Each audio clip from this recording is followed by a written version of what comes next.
In the dead of night, Moosa Mohammad used the cover of scaffolding to gain access to the roof of the embassy of Bahrain. Once there, he unfurls his banner.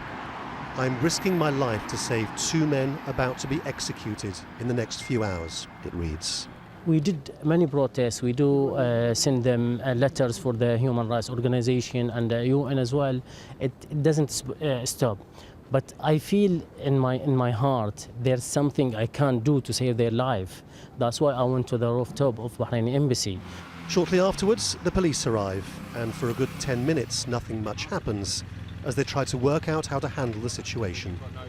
On the roof, Mr. Mohammed appears relaxed, sipping from a water bottle, occasionally calling on the British Prime Minister to call the King of Bahrain to urge the country to respect human rights.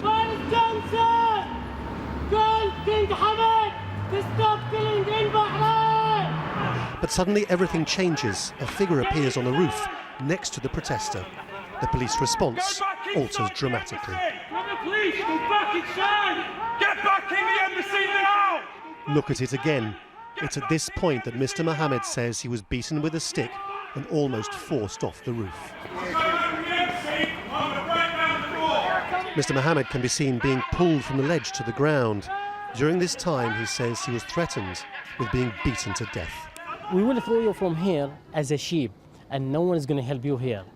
Even the UK police, the first time they said even the tax was down, and the second time they said even the UK police, they can't help you. No one can come to us here in our land. And so you were quite clear that you thought that they were going to beat you to death inside the embassy? Yes, it was clear, and they say this as well. Certainly his friends filming it all from the ground are terrified, urging the police to do something. Officers forced to push them back. Move back now! Move back! You over there now! Move back! Within a minute or two, the fire service has forced the doors of the embassy and officers go in some numbers.